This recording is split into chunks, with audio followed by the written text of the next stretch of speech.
वस्तु को धक्का देने या खींचने वाली क्रिया को क्या कहते हैं? बल कहते हैं। किसी वस्तु पे धक्का दीजिए या खींचिए या कुछ एक स्थान से दूसरे स्थान पर उसको रख दीजिए तो उसमें हम क्या करते हैं? बल लगाते हैं। ठीक है, इसका प्रभाव क्या होता है? वस्तु को चलाना या रोकना। सबसे पहले कोई वस्तु अगर चल रही है तो हम बल लगा के उसको क्या कर सकते हैं? रोक सकते हैं। अगर कोई वस्तु चल रही है तो हम उसकी रोक सकते हैं। किसके द्वारा? बल के द्वारा। वस्तु की गति की दिशा बदलना। अगर कोई वस्तु एक दिशा में चल रही है तो हम उसको बल के द्वारा दूसरी दिशा में ले जा सकते हैं। वस्तु का आकार या आकृति बदलना। किसी वस्तु का आकार और आकृति, देखिए जैसे बल लगा के मैं इसको तोड़ दूंगी तो इसकी आकृति बदल जाएगी। तो ये क्या हो गया? इसका प्रभाव। अब इसके प्रकार कितने होते हैं बल के? तो दो तरह के होते हैं, एक संपर्क बल, एक असंपर्क बल। यानी कि संपर्क में आके जो बल लगेगा उसको संपर्क बल कहते हैं और जो बिना संपर्क में आए बल लगाता है उसको क्या बोलते हैं? असंपर्क बल। तो संपर्क बल में कौन कौन से बल हैं? पेशीय बल और घर्षण बल। पेशीय बल मतलब जो हम अपने पेशियों के द्वारा फोर्स लगा के बल लगाएंगे उसको क्या बोलेंगे? पेशीय बल। घर्षण बल किसे कहते हैं? दो सतहों के बीच में लगता है। ठीक है, और ये वस्तु का अपोज करता है। अगर वस्तु आगे बढ़ रही है तो उसको पीछे खींचने का कोशिश करता है, जिसकी वजह से हम चल पाते हैं, जिसकी वजह से कार, मोटरसाइकिल, बाइक, साइकिल सब ये सब रोड पे क्या कर पाती हैं? चल पाती हैं, घर्षण के द्वारा ही।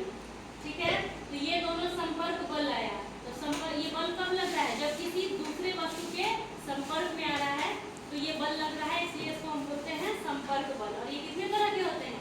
दो तरह के। कौन कौन से? पेशीय बल और घर्षण बल। दूसरा है असंपर्क बल। इसमें आ गया चुंबकीय बल और वैद्युत स्थैतिक बल।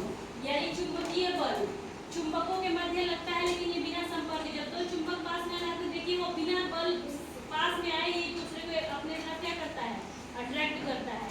या अगर दो पोल सेम होंगे, दो चुंबक के पोल सेम होंगे, उनको पास लाएंगे तो उसको दूर धकेलता है। मतलब बिना संपर्क में आए जो बल लगता है उसको कैसा बल बोलेंगे? असंपर्क बल। बल का मात्रक क्या होता है? न्यूटन या केजी मीटर प्रति सेकंड स्क्वायर बल का मात्रक होता है। देखिए दाब, इसके बाद आता है दाब। किसी सतह के प्रति इकाई क्षेत्रफल पर लगने वाले बल को दाब कहते हैं। किसी सतह के प्रति इकाई क्षेत्रफल पर लगने वाले बल को क्या कहते हैं? दाब कहते हैं। दाब का सूत्र होता है बल बटा में क्षेत्रफल। न्यूटन मीटर स्क्वायर से ऐसा ही मात्रक होगा, या इसको ही बोलते हैं पास्कल और इसको डिनोट करते हैं पीए से। ठीक है, अब इसमें कुछ एग्जांपल दिया है कि दाब लगता कहाँ है। जैसे नुकीली सुई आसानी से कपड़े में प्रवेश करती है, इसका रीजन क्या होता है? दाब होता है। जब हम उसमें दाब लगेगा उसके प्रति इकाई पर क्या, प्रति इकाई क्षेत्रफल पर लगने वाला जो बल होगा उसको हम बोलेंगे दाब। तो जो सुई होता है वो नुकीली होती है, उसमें दाब लगता है जिसकी वजह से वो क्या होता है? कपड़े को आसानी से सिल देता है। ऊंट के चौड़े पैर उसे रेत में धंसने से बचाता है। जो ऊंट का चौड़ा पैर होता है वो उसको क्या करता है? रेत में धंसने से बचाएगा। यहाँ पे कुछ मुख्य बिंदु दिया गया है, इसको देखिएगा। बल एक सदिश राशि होती है। ठीक है, इसमें याद रखिएगा कि बल एक कैसी राशि होती है? सदिश। और सदिश और अदिश का अंतर मैं क्लास में बताई हूँ। ठीक है, जिसमें दिशा और परिणाम दोनों निश्चित होता है उसको बोलेंगे सदिश। जिसमें केवल दिशा निश्चित होता है लेकिन परिणाम निश्चित होता है, दिशा का पता नहीं होता, उसको बोलते हैं अदिश। बल का SI मात्रक न्यूटन है जिसको N से डिनोट करते हैं, अभी हमने आप लोगों को बताया। दाब का SI मात्रक पास्कल होता है जिसको हम लोग PA से डिनोट करते हैं।